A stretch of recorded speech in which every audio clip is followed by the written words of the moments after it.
Chapter 21. Now these are the laws which you are to put before them. If you get a Hebrew servant for money, he is to be your servant for 6 years, and in the 7th year you are to let him go free without payment. If he comes to you by himself, let him go away by himself. If he is married, let his wife go away with him. If his master gives him a wife, and he gets sons or daughters by her, the wife and her children will be the property of the master, and the servant is to go away by himself. But if the servant says clearly, "My master and my wife and children are dear to me, I have no desire to be free," then his master is to take him to the gods of the house, and at the door, or at its framework, he is to make a hole in his ear with a sharp-pointed instrument, and he will be his servant forever. And if a man gives his daughter for a price to be a servant, she is not to go away free as the men servants do. If she is not pleasing to her master who has taken her for himself, let a payment be made for her so that she may go free. Her master has no power to get a price for her and send her to a strange land, because he has been false to her. And if he gives her to his son, he is to do everything for her as if she was his daughter. And if he takes another woman, her food and clothing and her married rights are not to be less. And if he does not do these 3 things for her, she has the right to go free without payment. He who gives a man a death blow is himself to be put to death.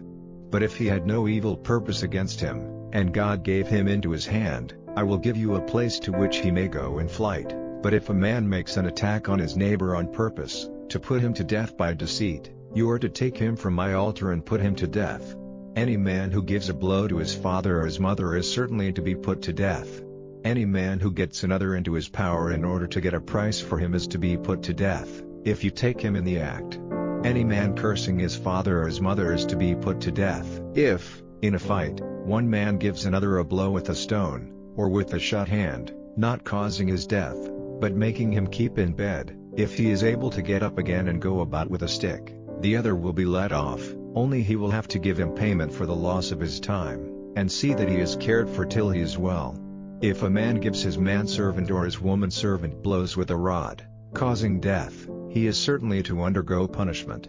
But, at the same time, if the servant goes on living for a day or 2, the master is not to get punishment, for the servant is his property. If men, while fighting, do damage to a woman with child, causing the loss of the child, but no other evil comes to her, the man will have to make payment up to the amount fixed by her husband, in agreement with the decision of the judges.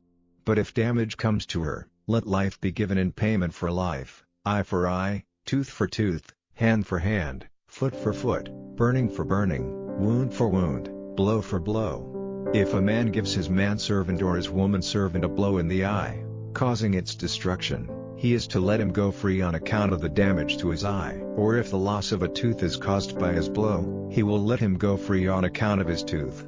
If an ox comes to be the cause of death to a man or a woman, the ox is to be stoned, and its flesh may not be used for food, but the owner will not be judged responsible. But if the ox has frequently done such damage in the past, and the owner has had word of it and has not kept it under control, so that it has been the cause of the death of a man or woman, not only is the ox to be stoned, but its owner is to be put to death. If a price is put on his life, let him make payment of whatever price is fixed.